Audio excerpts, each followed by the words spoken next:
Hi, everybody. Welcome to our very first Open Grants briefing of 2026. It's been quite a while since our last one. I'm Shahid Molvi, Head of Grants and Impact here at the Foundation. My role is to oversee our grants programme and obviously also to support the brilliant community organisations that we fund, like yourselves. So I'm joined by my colleagues from our programmes team and also from other parts of the Foundation who are here to help today. You'll be hearing more from them later on and see them in the chat as well, responding to any queries as we go along. A quick bit of housekeeping. The session is being recorded for anyone who couldn't make it, and we'll share the slides and recording with everybody afterwards. So please do stay on mute unless you're asking a question, but feel free to put questions in the chat, as I've said, any time, and we'll answer them as we go along. Any that aren't answered, obviously we can pick them up at the end of the presentation as well. So today's session, we're going to give you a quick overview of who we are, how our grant making works, some of the practical funding tips, and of course a run through of all our current and upcoming grant programs. Moving on to the next slide, please. So a little bit about us. So last year we awarded £2.8 million in grants, supporting around just short of 250 organisations. This is across both Leeds and Bradford. We've also just had our 20th anniversary as a foundation, and during that time we've invested more than £70 million into local communities. So as the region's largest independent funder, we work with a range of stakeholders like businesses, foundations, trusts, charities, local authorities, professional advisors, philanthropists who want to invest money into our area. Our aim is to make giving accessible and to channel that to where the greatest impact can be made. Moving on to the next slide. So this is just our vision and values. So it's quite simple, but I think quite powerful. A fair Leeds and Bradford for everyone. The values that you see here really do guide our work, and we try to be live up to all these values as well. Try to be open and honest, but obviously, particularly in relation to the grant making context, we try to be fair and consistent in our approach. And we also see the organizations that we fund, like yourselves, as our partners. We try to adopt a very relational approach. We try to listen, we learn, and we want to work alongside organizations like yourselves to help create the change that you're trying to achieve. So a bit about the application process. So our application process is online, but you'll see that we have a new portal, as is referenced on the slide, and that's been fully live since October. And if you haven't used it yet, you'll need to create an account for the first time before you can log in and start an application. So before starting any application, please do make sure that you read the full fund criteria on the website. This is the best way to ensure that you are eligible for the funding and avoid any issues later on. The application form itself is pretty straightforward. What you will need to do is save your progress using the Save and Continue button after each section. And then supporting documents can also be uploaded at the end of the form as well, if you haven't provided them within the last 12 months. So it's quite intuitive. So in the sense that if you were to apply again, some of the information that you've already provided will get automatically pulled through, like your organization name and things like that. So you don't have to kind of keep repeating yourself in the way that you had to in the last system that we had. And also in terms of your documents as well, you don't need to upload them if they're already up to date and within 12 months.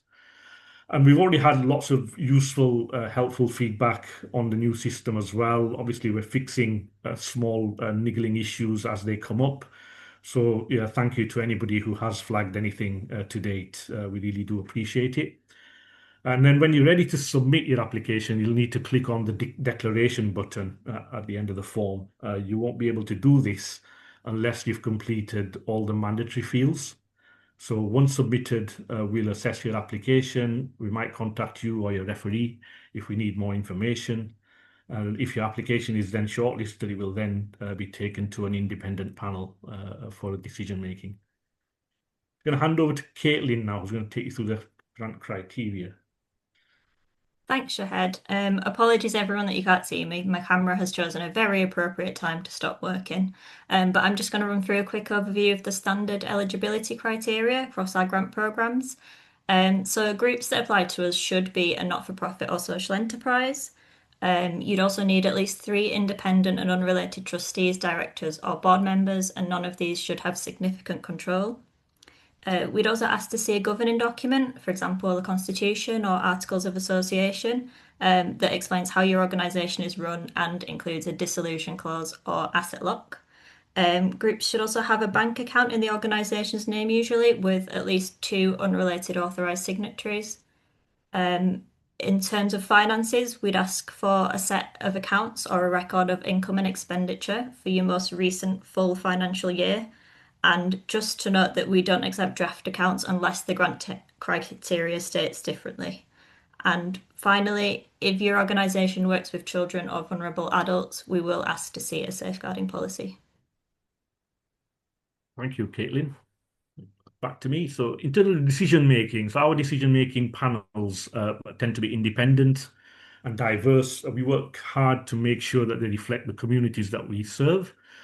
The role of the panel is to bring local insight and sector expertise and to help ensure the funding decisions that we make are fair and consistent with the program criteria. Decisions are made by simple majority vote. Members of our team also attend to support the process, but don't get involved in the decision making. We just make sure that the criteria are being applied consistently and fairly. Um,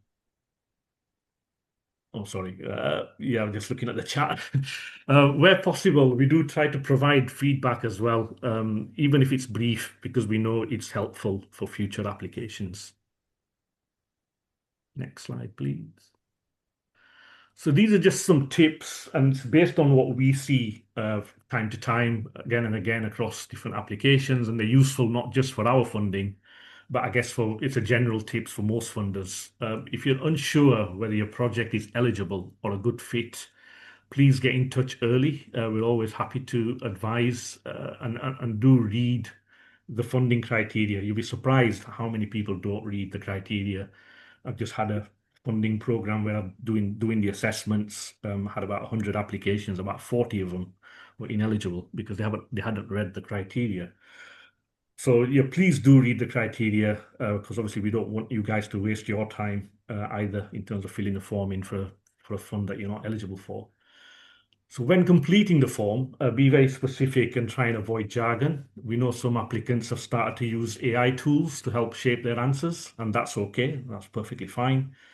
But do make sure that you adapt the content as well. Make sure that it's accurate because AI is not always accurate. Ensure that it reflects the local context that you're working in. And try not to just copy and paste answers. It's very obvious when people do that and they tend to be unsuccessful.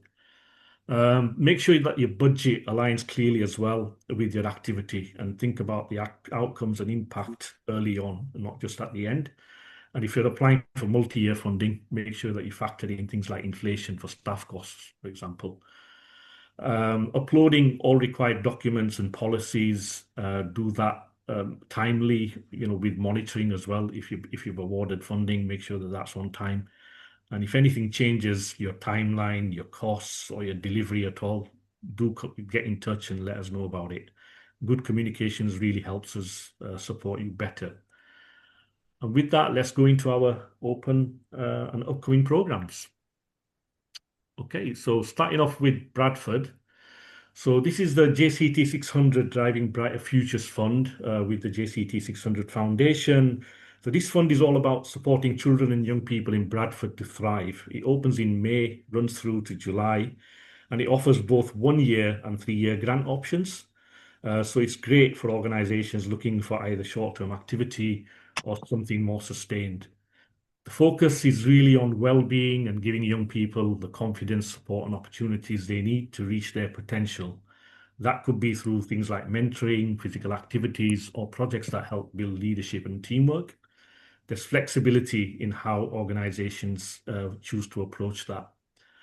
So if you're working closely with young people and their families in Bradford and you've got something that genuinely supports their well-being and future opportunities, this is a strong fund to look at. So before I move on, I'd just like to say this is the only program at the moment which is confirmed for Bradford. Sadly, it's to do with the timing of the briefing, and we did have a few more programs before now, and we are in conversation with a number of funders, but I can't share the details until those funds are committed. So the rest of the presentation and the programs are going to be about Leeds. So just to let you guys know, if you need to leave, that's fine. Next. So moving on to the lunch clubs. So this is Leeds. This fund is one that many groups will already be pretty familiar with. It's pretty popular. We've been running it for about 14 years now, I think. So it's our support for lunch clubs across Leeds. It opens Monday this week, runs until the 20th of April, and it's designed to help organisations keep these regular social spaces going, especially for people who might otherwise feel isolated. So the grant size tends to vary, but it's usually around the £1,500 mark, and they can cover practical things that make lunch clubs work, things like the food, the venue hire, volunteer costs, transport costs, plus any small activities that you might want to run alongside the sessions to help people stay connected. At its heart, the fund is about creating warm, welcoming places where people come together regularly, whether that's in person or also through home delivery, home delivered meals and food parcels as well for those that can't get out. So if you're running something like this already or planning to start one, it's a great opportunity to get some support. Next program, please. So this is the Leeds Climate Microgrants. So this next program is all about supporting small, practical, community-led ideas that help reduce carbon or support nature. So the grants are going to be up to £2,000. It'll be a rolling program once it is open. It's likely to be around June, not 100% sure yet. So groups can apply as and when they're ready because it's a rolling program. What we're looking for here are simple local projects that make a real difference. Things like creating a community garden, running a repair recycling initiative, or even doing a small feasibility study on your centre to explore, green energy options for a building. So these microgrants are ideal for groups who want to test an idea, get something started quickly, or take a first step into climate-focused work. It's flexible, accessible, and very much about empowering communities to take action in whatever way makes sense to them. Now over to Alex for the next lot. Great, thank you. So the first one I'll be talking about is the suicide prevention grants. So this one has been running for a fair few years as well. And we're looking to open this on the 30th of March, and it'll be closing on the 27th of April at 12 noon. Like previous years, we'll have small grants and large grants. The small grants will be up to £10,000 for 1 year of delivery, and the larger grants will be between 10,000 and 20,000 for 12 to 24 months.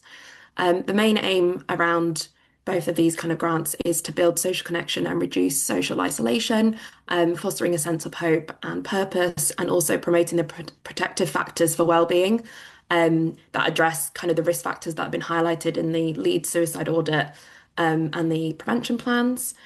The types of activities that can be funded, it is quite a broad range, but it could be programs that are offering creative approaches to well-being, nature-based activities, focusing on therapeutic support, so one-to-one support or peer support, where the existing services aren't meeting the needs identified. We're also keen to see applications around culturally appropriate interventions, again, where services aren't meeting the specific needs for those at our risk, community capacity building, and also with this year, work that was inspired by the Legacy of the Baton of Hope event that took place in September 2025.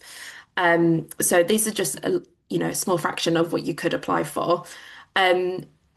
Before, in previous years, we had people applying around kind of training, but due to the amount of suicide prevention training that is in Leeds, we wouldn't be prioritising applications this time round that look to kind of develop or deliver new training unless there was a clear evidence where there is a gap and it's an unmet need.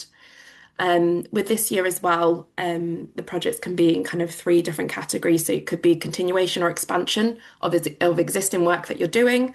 It could be new projects, so piloting something that you haven't done before, developing kind of innovative work.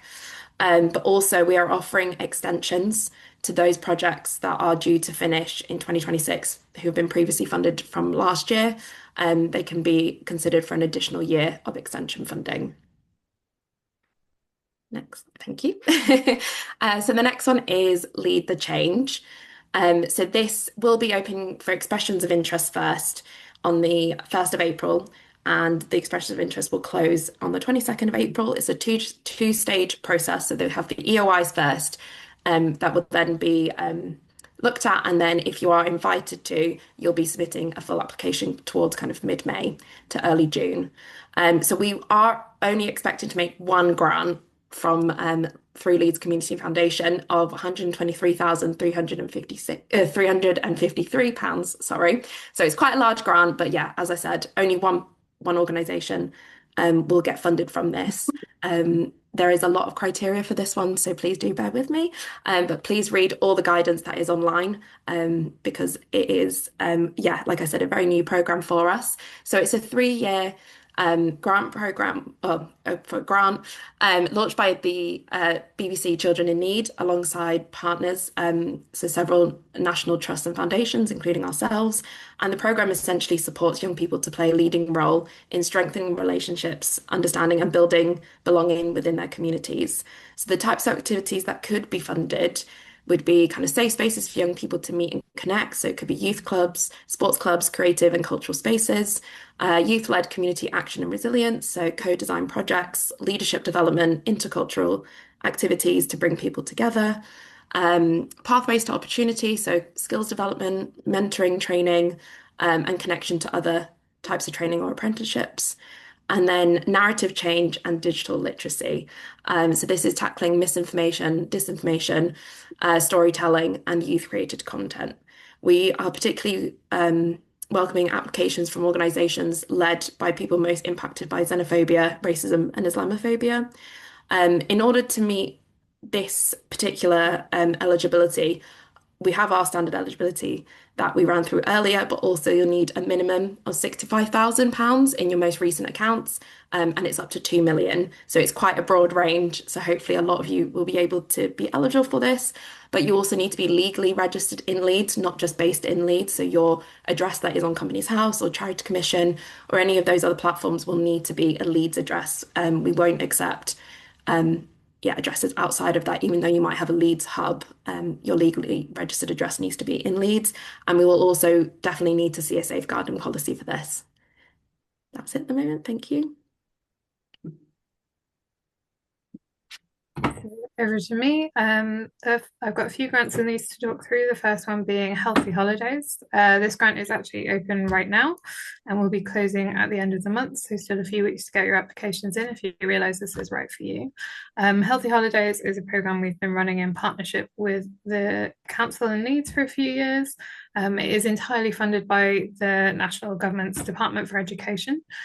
Because it's funded by the Department for Education, just to make you aware, it runs a little bit differently to a lot of our funds, and the criteria is very specific. So another caveat on this one, please make sure that you read the criteria fully, and also the additional information document that goes with it, just to make sure that you're right for this fund before you decide whether to apply.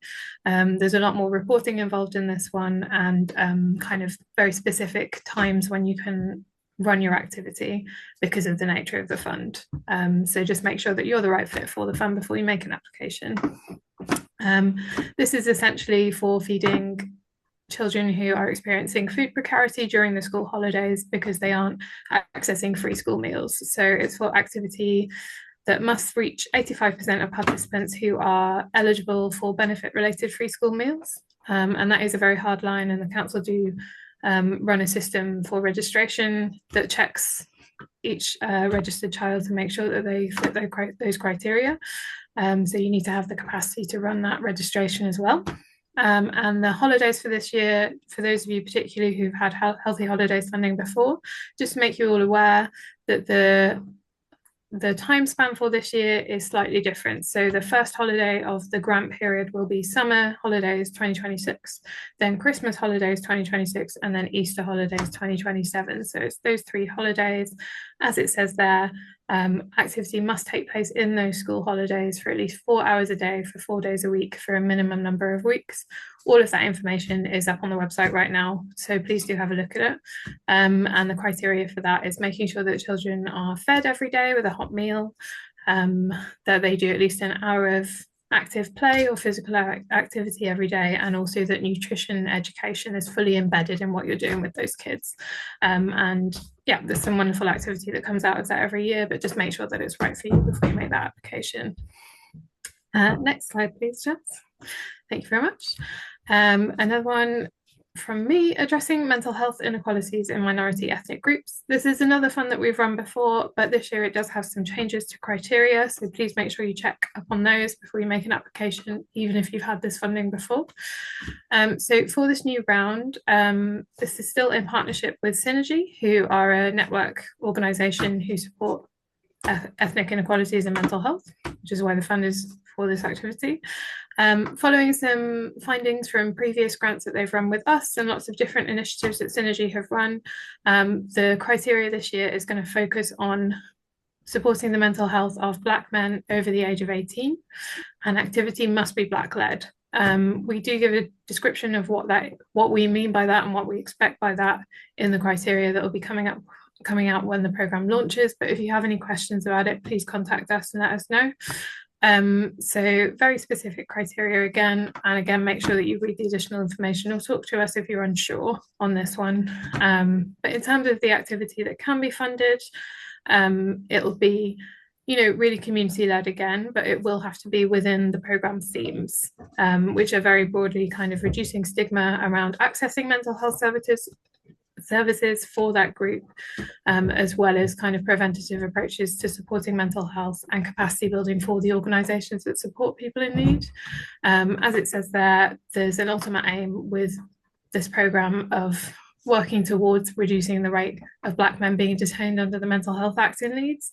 Obviously, that's a top-level approach, and we understand that communities do lots of really varied work to achieve aims like that. So we want those programmes, those proposals to be community-led. But again, make sure you read that criteria. This one will be within the range of £2,500 to £10,000, and will be opening later this month in a couple of weeks. And then community action microgrants. So this one again will be opening pretty soon, mid-April. The exact date to be confirmed. So this one is open to, sorry, I'm getting distracted by the chat. Yes, if someone could turn off their background noise, that would be great. I can also hear that, thank you. So this is a programme kind of aimed at supporting asset-based community development. So kind of a two-tiered scheme in that we're really hoping to support lots of smaller, potentially informal community groups, which, as you've just heard, is quite different to our standard eligibility criteria.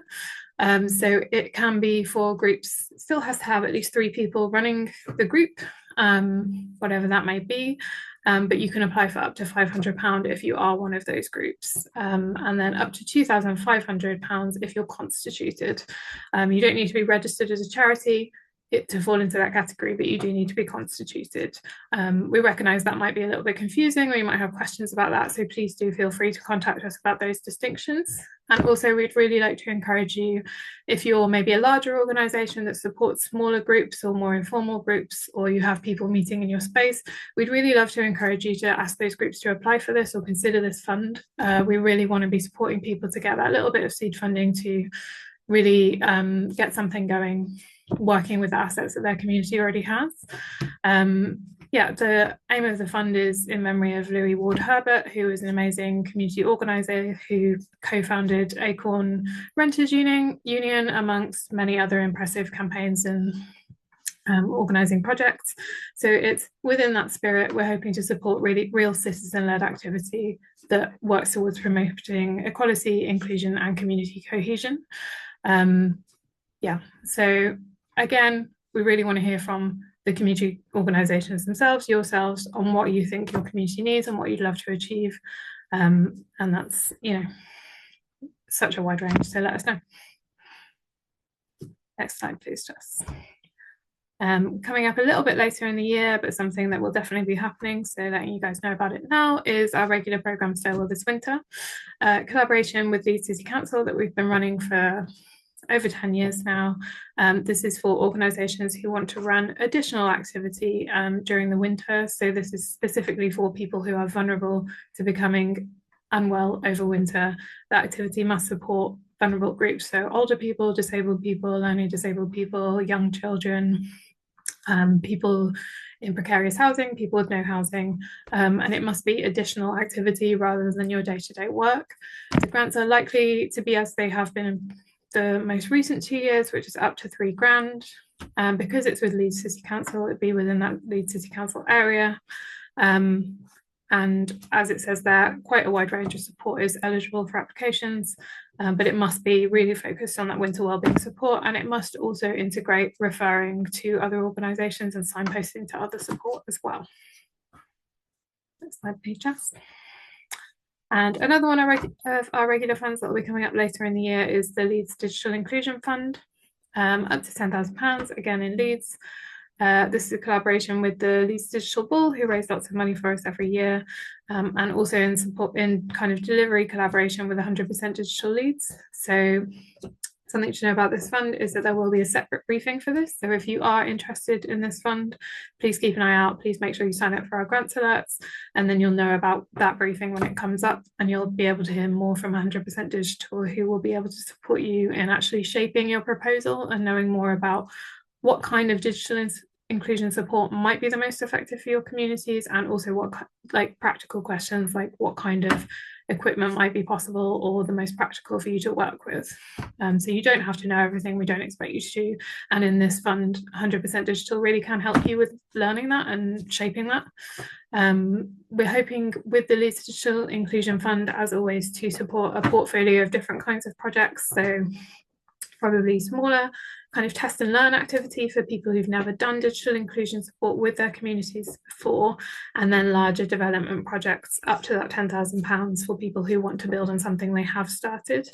The main aim of the fund is to support community organisations to really integrate digital inclusion into the work that you're already doing, to make sure that it's sustainable as possible and works with the people that you already know and support in the ways that they need, rather than forcing a new model on them that doesn't integrate with the work that you guys are already all delivering.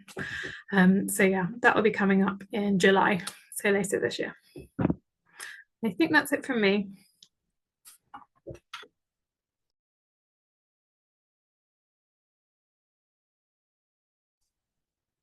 I think, yeah, we can throw it out to questions. I don't know if someone just said that, but was already on mute. Oh, I was on mute, sorry. Any questions? I think we've answered quite a few in the chat. Eleanor, rarely capital grants ready there. It's usually project grants. Yeah, so I mean, do you ever have grants for, do you ever make grants to capital projects? Have any funds for that? Not while I've been here, no. Okay, that's fine. Yeah, we tends to be revenue. Even within revenue projects, capital items are ineligible as well. So it's very much a revenue-based, project-based grant making. Hi, the Community Action Microgrant, we're thinking about setting up a group of people with lived experience to help influence the work we do at the food bank. I said earlier that it's Bradford North Food Bank that I manage, but we do have 2 food bank centres in Leeds, in Trinity Rawdon and Guiseley Baptist. Would I be able to apply for this funding, but have, sort of utilise it for food banks in Bradford as well, or is it specifically to Leeds only? Yeah, so that fund is Leeds only. You'd be able to apply. Obviously, the activity would have to be like led by the group and peer led, but that you wouldn't be eligible for funding in Bradford for that fund, but you would for your Leeds activity, if that makes sense. Right, so I could potentially start 2 groups, a Leeds group, and then subsequently think about some other funding for a Bradford group. Yeah. Yeah, thank you.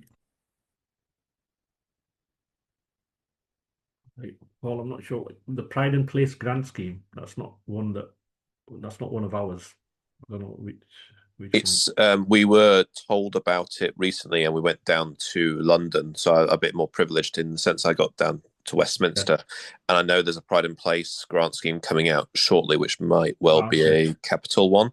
We've seen it go live in Keighley at the moment, right? So and Leeds is on the list as well to get that, but we're just obviously, you guys, if you're not fully aware of that yet, but you know that's supposed to be a capital grant coming out for everybody. Right, great, thank you for that. But it depends whether it's coming through you guys or if it's going to go through a different route. Yeah, it's possible. It's possible. I've not heard anything so far. So okay, still could be early days. Yeah, thank you, Paul. Any other questions? As I've also mentioned in the chat, please do sign up to our grant alerts as well, so that will notify you in your inbox every time a new fund is open. Because I think people are asking when are there going to be new grants open in Bradford. I think the best thing to do is to sign up for the funder alert, and you'll be notified. Hello. Hi. Hi. Hello. My name is Kishore Darby. I am from Leeds. We're trying to organize we do work with Rangoli Radio station, and we do quite a lot of work with young people, with giving them digital experience of how to do communications via radio and other digital media. Will we be eligible for the Leeds Digital Inclusion Fund? It certainly sounds like you might be. Obviously, check the criteria when it comes out. But yeah, as long as the activity is working towards supporting active digital inclusion for your communities within what you do day to day, that sounds like it would be a fit. It would be good, yeah. Okay, thank you. Joe, got your hand up. Hi there, thank you. Yeah, Joe Kent from Leeds. I was just wondering, last summer you had a strategic grants program or resilience program. I think it had two names around it. I was wondering if you were planning to do one of those again later in the year. No, not this year. So we're in year 2 of the one that we launched last year. So we ran the Leeds Fund strategic grant program, which is over a couple of years. I think it was £50,000 per holder. So they got 25,000 last year. They're going to get another 25 this year. So there won't be a new program launching, as far as I'm aware. Okay, thanks. Not yet, anyway. There might be one year after. Who knows? I'd vote for that. Thank you. Any others?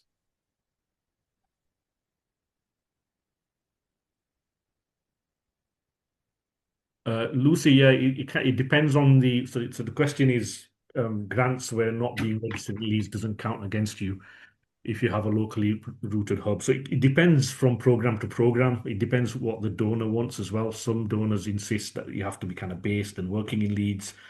Others, might just want a track record of having worked in Leeds, even though you might not be based there, but you've got some kind of connection to the city. So there's both. It kind of varies from program to program.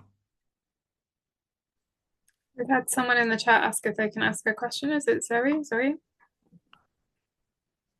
Hi, yes, I'm Zoe Merch. I work for Forward Leeds. I'm currently doing a project called Music is Medicine, which we are using music therapy to teach the clients how to DJ. We have lots of things coming up, like DJ social events that are sober, place for clients to be able to show their new skills. I'm linked in with other mental health people from Manchester who do like a DJ social. We are linked with LDC radio, so we're going to be doing like a radio station thing. I'm just wondering if there is any way of us getting any funding to help this to continue. I have funding at the moment through Small Green Shoots, Pirate Studios, the National Lottery, and Studio for All. That funding runs out in August. At the moment, I've done the first 8 weeks with 2 clients, which we're opening it up to 4 clients per week, starting of March. It's just obviously when this funding runs out in August, this is something that we would really like to be able to continue. I've got DJs that volunteer their time, voluntary, to teach the clients how to DJ. So yeah, it's more for the studio or to be able to afford some studio equipment to be able to continue these events. Yeah, we've got lots coming up in the pipeline in regards to it. I was just wondering if there was any funding available there for that project. Yeah, I mean, it sounds brilliant, Zoe, what you're doing and your contribution to the community. It all kind of depends on what funding's coming up. So we have a pipeline of funds that we tend to establish, and it depends what the kind of donors' priorities are, what themes are interested in funding. So we don't have like an open fund that anybody can apply for anything. Yeah. We don't have that kind of arrangement. So I think the best bet for you would be to sign up to our funder alert and keep in touch and make sure that you're fully aware of new funds that are opening, and then have a look at the criteria, see if it fits your specific activity that you're wanting to undertake, and apply for that particular fund. So would I apply for that funding via because obviously the project that I've started, which is Music is Medicine, we do plan in the future for it to be a CIC. Yeah. But at present, because it's newly started, we'd need data and etc. And as it stands, it's doing what we thought it would. It's made a big impact on the clients that are already in that. Would I apply for that through Forward Leeds because they're already a CIC charity based through Way Through, or would I be able to apply for that separately, or would it need to go through as a CIC company? Because I'm just, you know what I mean? Because I'm not established with Music is Medicine as of yet. Would it be through the? Yeah, I'd have to look into it in more detail, but obviously it needs to be Yeah. whoever's doing the whoever's delivering the activity, they need to be applying.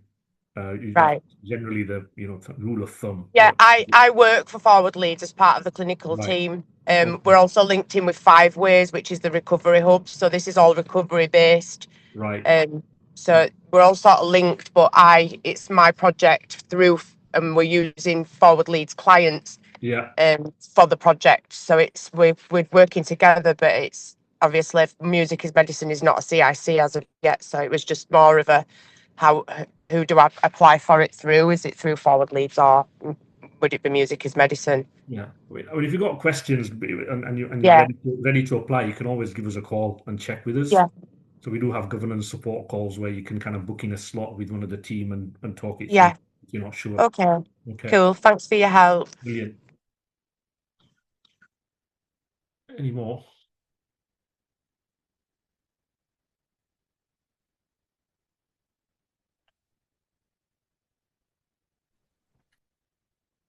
No?